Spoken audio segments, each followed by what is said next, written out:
What do you do for enjoyment that is somewhat pathetic and sad? Listen to demos I recorded by myself on a 4-track recorder in high school and college, and think this is really good. A lot of potential here. It's been nearly 20 years ago. Much of it is garbage, but the world needs to hear this. When I get a bad grade on an exam, I take typing speed competitions online to remind myself I'm above average at something. I sit outside, watching my chickens, for hours. I take pictures of them and post them on IG. I have way more photos of chickens in my phone than my human family. Go on real estate websites and look through the photos of homes for sale, imagining what it will be like to live there, what it will be like when I have my own place. I look at fixer-uppers and fantasize about fixing it up. There are a lot of granite custom islands and shower room in my fixed-up houses.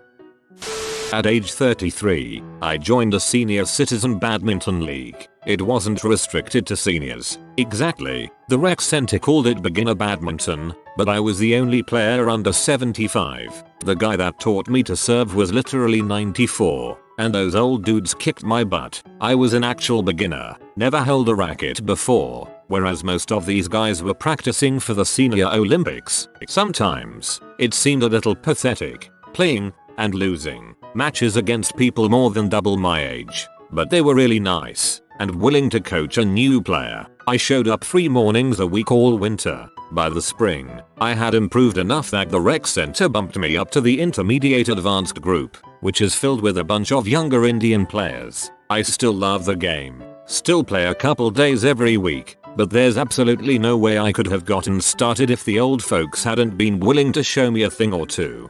Not pathetic. IMHO actually sounds like a good way to keep your ego in check, reminding yourself that a bunch of old men can spank you at badminton.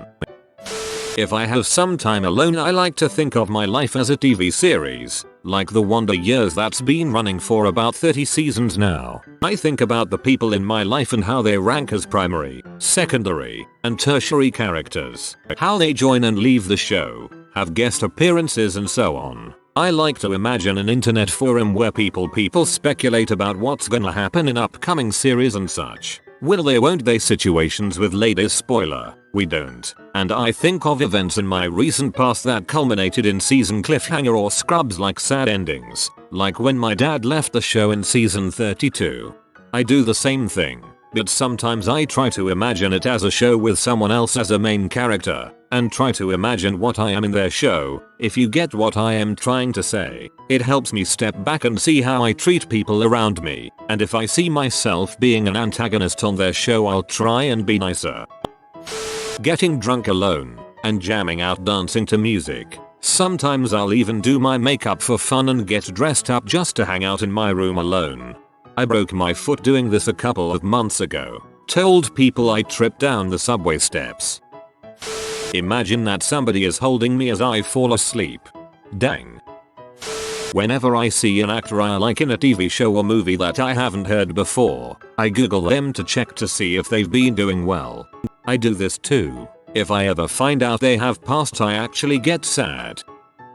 While listening to music, I like to imagine myself dancing to it or my version of its video. I don't dance at all in real life, but I like to imagine I'm a great dancer. I'd love to dance like a pro, but I'm really clumsy. It's so hard for me whenever I take lessons that I eventually quit. I guess my imagination is my last resort.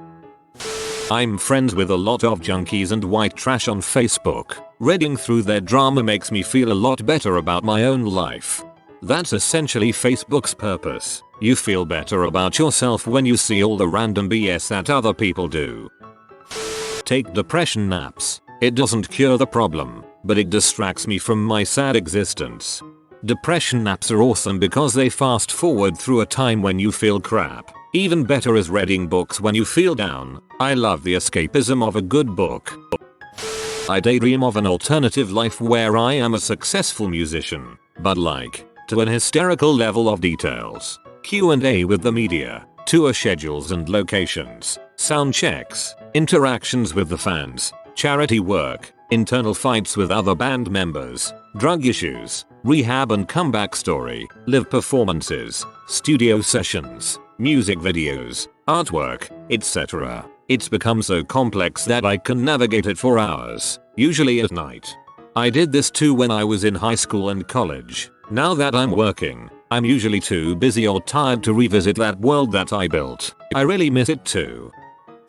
Jigsaw puzzles. When I've the evening free and I'm out of things to watch read, I bust out one of my 1000 plus puzzles, pop on a podcast and just go to town. I love hiding the photo to make it more challenging, and I love the crazy ones where the picture isn't on the box or it's shaped like a bear or it's a bunch of little pictures to make one large one. You never hear people making jigsaw anymore, but I find it incredibly relaxing.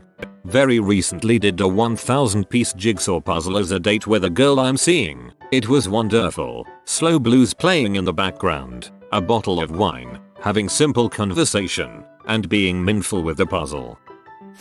Sometimes I search hotels and restaurants on Google and pretend I am there. I go through the rooms or menu and pick one as if I am ordering, and I actually put a lot of thought into it. You know, check the prices, the quality, etc. I don't know why I do it. That's actually a technique my therapist told me to use when I'm bored. Going for a car ride, alone, anywhere without actual destination and purpose. Since I don't do anything on the weekends, I pretty much spend half the day in the bathtub, sent from my tub. I play Skyrim and just pick flowers or go swimming in the rivers. I've been sick in bed and I can't do those things in real life. I daydream and fantasize about a fiction world I started building when I was 14. That's 6 years so far and not a day goes by without thinking about it for at least some minutes. I do this too. I'd like to write a book about it one day, but I am horrible with dialogue. See. Make hundreds of top 10 lists on random topics: top 10 Simpsons episodes, top 10 desert island songs, top 10 US states, top 10 Adam Sandler films, etc. You should post them on YouTube. You could get a good amount of views. Browse Reddit daily. I used to watch upwards of 10 hours of YouTube a day. If I ever missed a channel's daily video, I would get so frustrated and felt like they would care. I was depressed and they felt like my only friends at that point. I couldn't let them down. I wasn't talking to anybody, so it felt nice to at least pretend people were talking to me. Thus, 10 hours a day. Write crappy poems. I kinda like it. Also create a melody and try to mix it with a poem to get a crappy emo song. Zero Octobert. He writes a tale, word after word, without fail. A bit pessimistic. He still needs to see. A poem is only as bad as you make it to be. I collect words. Whenever I stumble upon a new word, be it in a book or movie, I write it down in a journal. It makes me happy for a reason beyond my understanding. I would rather IRL people not know that though. Sleep while cuddling a pillow and pretending that it's a girl. I have a shark. It's less suspicious. I like to eat pizza in my car. I actually prefer it. I will grab a slice, drive to a big parking lot, roll down my windows and stuff my face. It really brings me joy. Lately I've been trying to up my game and have more elaborate meals in my car. Ford Fiesta. Ha ha ha ha ha. I explore the world on Google Maps by going to Street View and seeing what it's like to live somewhere. I'm not happy with where I live and for a brief moment I'm somewhere else. I guess going to the cinema alone could be considered pathetic and sad, but I sometimes prefer it to going with someone who isn't enjoying the movie as much as I am, or who is being unnecessarily loud. Going to movies alone is the best. You can see anything you want without judgment, no arguing over what to see. Sit anywhere in the theater you want. This is not sad, my friend. This is liberation. Put on my headphones, go into my basement, and pretend to be rocking out at a concert. I use an old crutch as a guitar. Sometimes I end up singing the song I'll lip sync and my family hears it and I get pretty embarrassed. You should take it a step further and learn to play the guitar. There will be moments of frustration, but also moments of complete joy and happiness as you play along to your favorite songs. Then if you get really good, who knows, maybe one day you really will be rocking out in front of a crowd. Answer as many new posts on our AskReddit as I can. That's not pathetic. I'm sure you made some OP who was hoping for replies pretty happy. I love doing Sudoku, or just any puzzles that really challenge me. I find it peaceful. I also have books filled with random space facts. I have no idea why, but I love space facts. I've only shown one other person my collection of space facts and we'd go through all my books together and add more knowledge we knew together. Although me and that person aren't close now, they'll still message me every now and again with a new space fact to add to my collection. I spend hundreds of dollars on inks, pens and quality notebooks. Fountain pen collecting is a really niche hobby, and explaining it to anyone besides enthusiasts results in weird looks. I probably carry $300 worth of pens in my bag to school every day.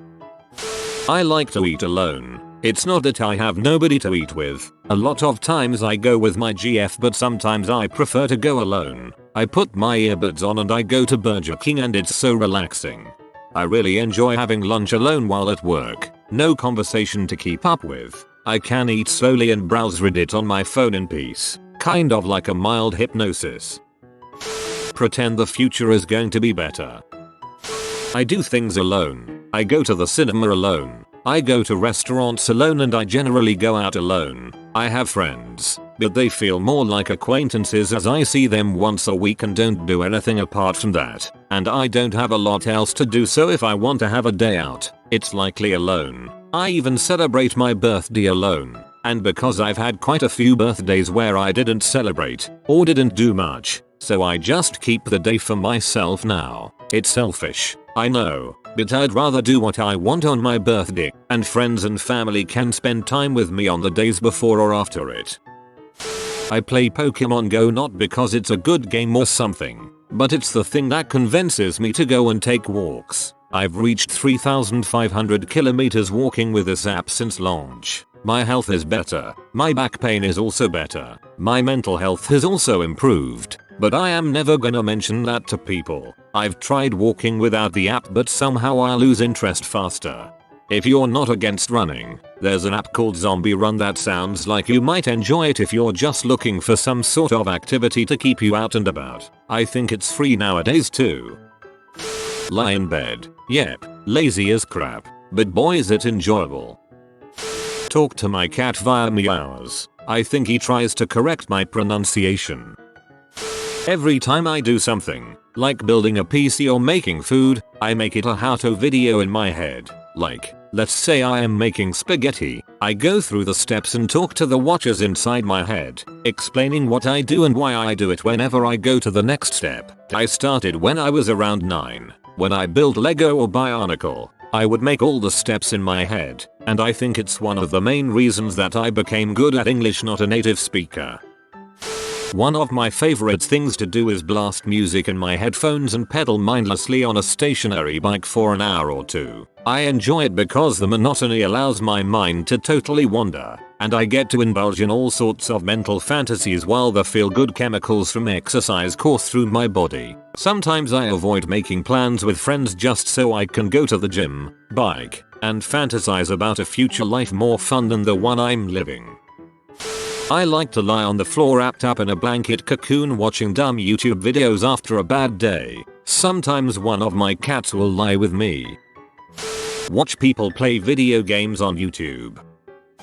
I write texts admitting to my friends how severe my depression is and then I don't send them.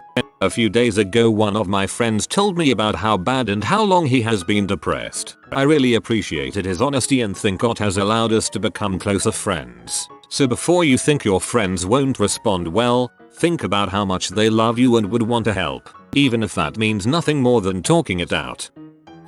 Taking super long walks to nowhere alone while listening to sad music on headphones. I talk to myself and pretend to be a YouTuber. I would start a YouTube account, but I have way too much social anxiety and fear of being judged. Post on Reddit so that I have people to talk to. I'm pretty lonely otherwise. You have been visited by the ingenious Joe. Comment brain so you always see the glass half full. If you are new to the channel, you can subscribe. I publish new videos every day. Until then, check another video, or don't. Either way, have a great day you magnificent people.